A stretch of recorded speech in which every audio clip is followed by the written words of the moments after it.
Well, hello, and welcome back to my channel. I know it's been a while since I've uploaded anything, and there's a couple reasons for that. The first one is that I'm taking a complete break from LifeAfter right now. I just need a little bit of time to get some space from the game. It can be a little overwhelming sometimes with how much the game requires of you. I just feel a little burnt out right now, so I'm taking a week off. During that time, I am editing videos that I have had recorded for a while, but have not had time or the desire really to put up yet. So that's what this video is. I'm also working on building an intro for my videos. I also want to create a full-on channel intro. So at the beginning of this video, you will see uh, the intro that I kind of threw together. I would really appreciate any kind of feedback about this intro. It's not permanent.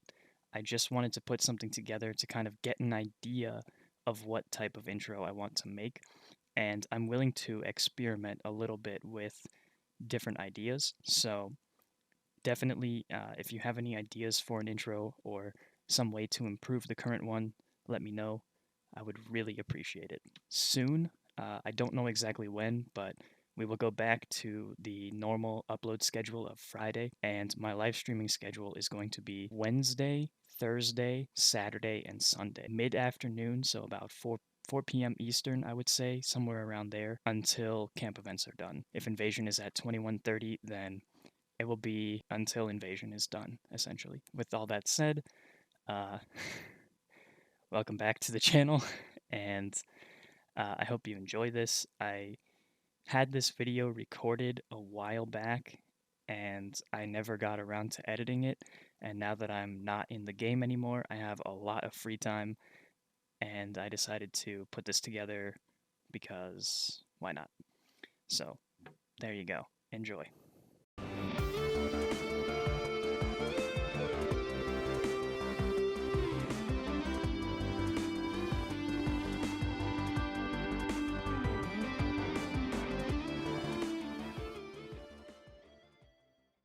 Hello, and welcome back to another LifeAfter video.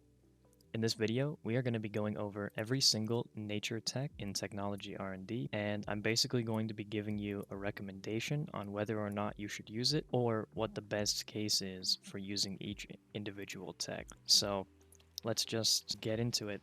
Ultra strong suction, the growth or output speed of the crops will increase by 50%. That just means that if a player comes to your house and waters your garden, then your crops will grow 50% faster. 50% is significant, so something that takes like an hour or 2 hours to grow will take half that. This could be useful, although it does not give you an extra output. So if you get 10 twigs from a tree, you're only going to get 10 twigs. Now you could plant another tree, but at the same time, you have to think about the resources that go into running this tech. Personally, I do not recommend ultra strong suction. Next is fairy water. Watering can increase the growth speed of plants by 10%. Now, this is only 10% as opposed to 50%, but you don't need another player to do it, and this is a personal tech, so it doesn't cost anything to have this tech run for you. I actually do recommend using this if you are really into using your garden a lot.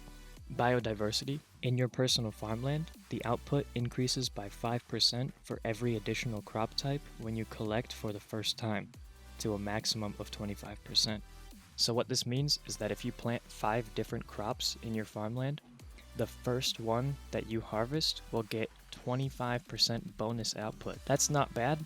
It goes down 5% for every type that is removed from your garden, but what this means is that you could plant 5 different plants that take up 1 tile and then fill out the rest of your garden with whatever you want to actually farm, and then get a 25% bonus on all of that. So really, this is a strong tech. It's even better if all of your campmates know that it's running.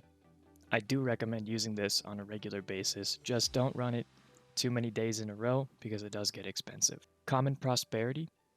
You can get 1 prosperity point by watering the flowers in the camp, up to 100 points daily. This is a maximum of 100 prosperity points for the entire camp. 100 is not a lot. I only really recommend using this tech if you are, just a few days away from your next age upgrade.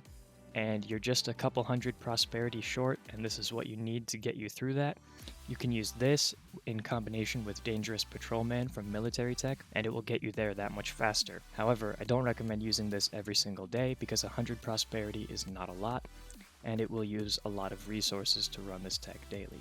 For Tough Miner, Diligent Herder, and Tenacious Farmer, I'm going to give the same recommendation for all three of these. So what these do, Tough Miner is going to apply to Camp Ore Extractor, Diligent Herder is going to apply to any animals you have, and Tenacious Farmer is going to apply to plants. Bad weather in the game can reduce the output of the things that you have in your garden, and these three techs make sure that that doesn't happen. This is a really niche tech, and I actually don't recommend using any of these under really any circumstance. It's very expensive for what it does, and weather does not really make that big of a difference in the output of your crops. So really these three tech I would consider personally to be a waste of resources. Forever Young, the aging of crops in your personal farmland will not have reduced output. So what this means is that whenever you have a plant become ripe and you wait too long to harvest it, you actually lose resources the longer you wait up until a certain point. This tech will prevent that from happening, so you always get the max output no matter how long you wait to harvest the crop. That may seem like a good idea, but the thing is, if your camp is focusing on growing a bunch of stuff in their garden and you guys are very active about going to each other's manors and making sure everybody's crops are watered and weeded and all that stuff, you're most likely an active camp, and your members are most likely already harvesting their crops when they become ripe. So Forever Young is kind of a waste of resources in my opinion. It can help you, but the amount of items that it's going to cost to run this tech is greatly going to outweigh the amount of items you will save by harvesting ripe crops. I don't know. Use at your own discretion. I don't recommend it. Contribute. You get an additional 20% contribution when you hand over supplies in the staging area. The staging area is the Charlestown transfer station. When you hand over resources there, you get contribution. If this is a personal tech that you have active, you will get a 20% bonus. That's not bad. It's a personal tech, so it's really up to you. Good at picking, another personal tech. Get 20% more resources when picking crops at someone else's camp. This does not mean picking resources at somebody else's camp. This actually just means at somebody else's manor. If you and your cohab both agree on using this system, you can both turn on good at picking, and you'll both get a 25% bonus if you plant your crops in their garden and they plant their crops in your garden, and you harvest from each other's garden. All of your crops will get a 20% bonus. This is very strong. I recommend this to basically every cohab. It's great. Revitalizing agriculture. As long as the camp harvests 10,000 crops per day, its management will increase by 1 point, up to 3 points.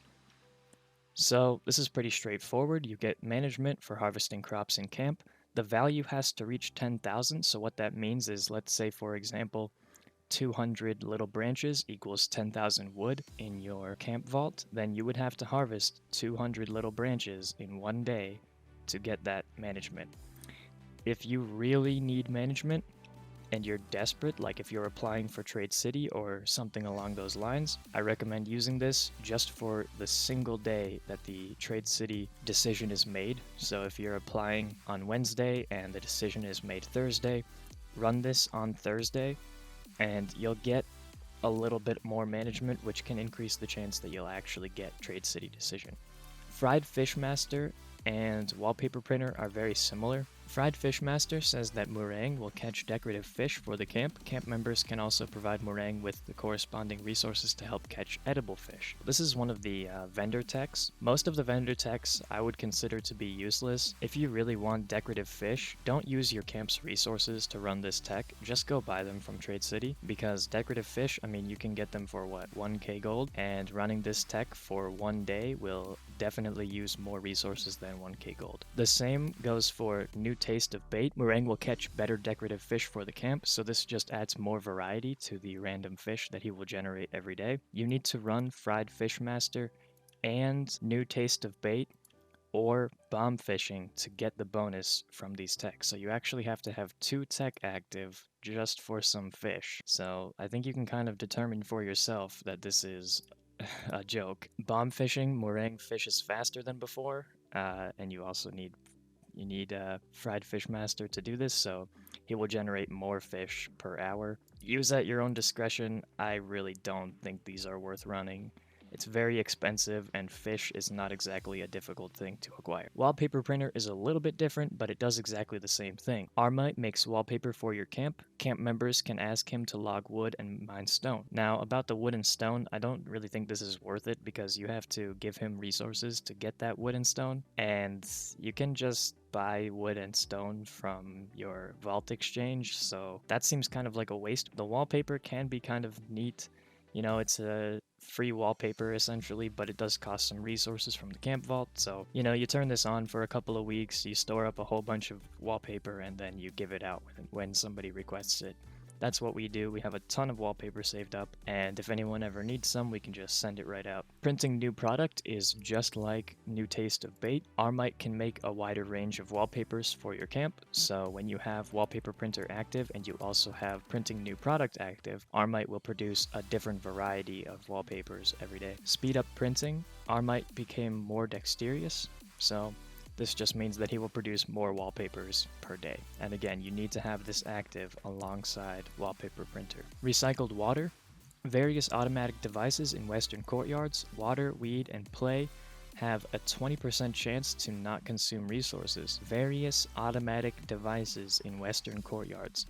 So this means that the machines that you use to automatically weed, water, cool, and so forth have a 20% chance to not consume resources. You need to hook your sprinkler thing up to a container. You need to tell your sprinkler that you have a box with water in it, and this will give you a 20% chance to not use that item every time it waters. This can be helpful. It's a personal tech, so if you do a lot of gardening, definitely turn this on. It will save you some items and some hassle with, you know, moving things around and farming items. Back to the pond. Better fish can be caught in the camp pond. I actually have no idea which fish this adds to the pool of random fish for your pond. If I had to guess, I'd say this is a waste of resources just because it's fish.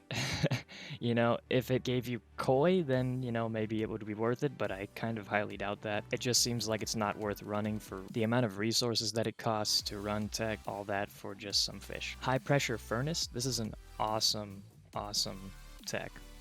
The nanoplastic maker's production time is reduced by 15% and has a 10% chance to not consume any resources. What this means is that your nanoplastic maker will cook items faster, so it will produce nanoplastic faster. It also has a 10% chance every time it uses an item to not use that item. So essentially, if you put in 100 items, you actually get 110 items worth of nanoplastic. That sounds pretty good to me. It's a personal tech, so you can run it if you want and don't run it if you don't want it. Next is Unity Score Boost. Actions that help the love tree gain unity score will gain an extra 20%. This is a feature for mostly cohabs. If you're gonna run this, I recommend that your cohab also runs it. Again, it's a personal tech. You only have 5 slots, so if you really use your love tree every single day, then I guess you can turn this on, but I really don't think that it's a big deal. It's really up to you what you want to do with that. Permit extension. This is an interesting one. Raise the amount of valuable resources and precious resources extraction permits daily quota increased by 5. What this means is that, you know, you have your extraction permit quota every day, and this will raise valuable and precious by 5 items. If you really think about that, this is going to cost thousands of resources every single day to run. Not thousands of items, not thousands of individual items, but thousands of the value for the tech in the camp vault, which is going to in turn most likely consume hundreds or more items every day that it's active. The only way that this tech would be worth running is if every single member in your camp knew about it and they all used that extra 5 item permit to then donate those items to the vault. And even then, it would only just sort of like self-sustain. So you're kind of just wasting time. I'm not really sure what the point of this is. An increase of 5 is really not worth it. If it was like 15 or 20 or 25, then this would be great. But for the cost, 5 extra items from each category is kind of a waste in my opinion. Mysterious Courtyard. The yield of crops planted in western courtyards will increase by 20%. 20% bonus. You run this alongside biodiversity, and you have a huge output of plants from your garden. It's a personal tech. Let's say you and your cohab are both using good at picking. Good at picking, 20% bonus from picking at other people's farm, and you use Mysterious Courtyard as well. Well, there you go. That's another 20%. Pretty strong. It's a personal tech. Doesn't cost anything, so use it if you farm a lot. Resource Buyer. Jack Newt of Levin City Outskirts can use 500 gold bars to purchase green and higher grade resources every day. I have never used this tech. I do not know what resources Jack Newt can produce inside Levin City Outskirts. I would assume that he extends his inventory in his store, and it sounds like it will be green and blue secondaries from wood, stone, and hemp, but I could be wrong. I would actually have to test this out to be able to know for sure if it's worth running. So I do not have an answer for this. I don't know. Post membership, get a free mailing quota of 3,000 new dollars every day.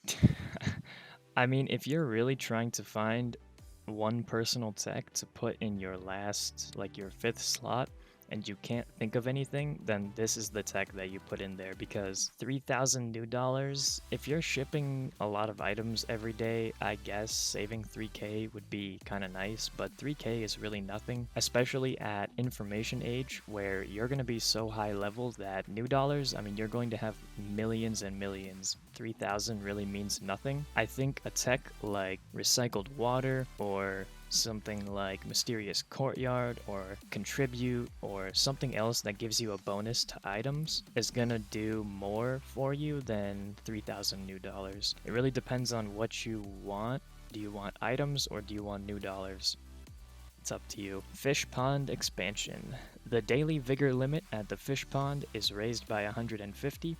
Rare and valuable fish capacity is raised by 3. I mean, it's another fishing tech. The daily vigor limit increased by 150, so that means that you can spend 200 vigor at your pond every day to convert it into mastery from fishing or auto fishing, and this adds 150 to that. You don't really get a lot of mastery for fishing, and the valuable fish increase by 3, that's not a lot, and this tech is going to cost a lot of resources to run. 3 fish and a little bit of XP kind of sounds like a big waste of resources. I think this is a joke tech right here. Sow and Reap.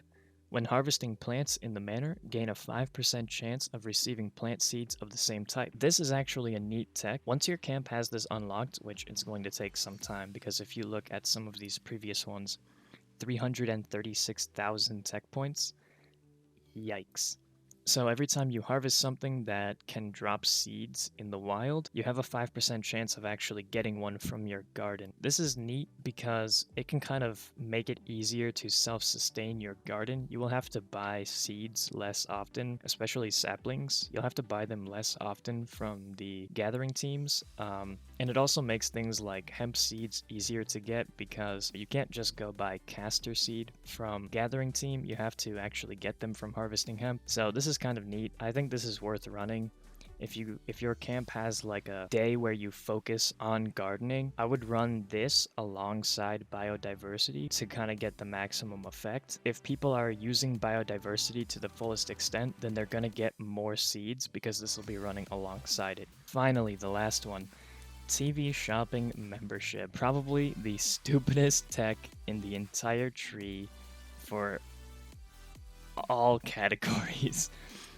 When purchasing resources via TV, the delivery cost is reduced by 2% of the cost. So if you don't know already, when you buy stuff at your TV, you're actually paying more because there's a 5% increased cost just to have the item delivered. You really should not be buying things at the TV at all. The way that our camp usually uses the TV, we will look at the TV when we want to know the price of something, and if we decide that we're gonna go buy it, we go to a trade city to get the best discount. And that's pretty much how everybody does it unless they're really lazy. And if you're really lazy and you're wasting gold on the shipping cost for buying things at the TV, then this 2% doesn't matter to you anyways because you're already throwing your gold away. I think this is completely useless. I would never turn this on ever. It's a joke. There you have it. That is every tech in the nature category. If you have any questions about a specific tech, drop a comment, send me a message in game. I play on the Newland server. My name is DuskEyed. Just message me. I'll definitely make an effort to answer any questions. Hello and welcome back to some more Life After content.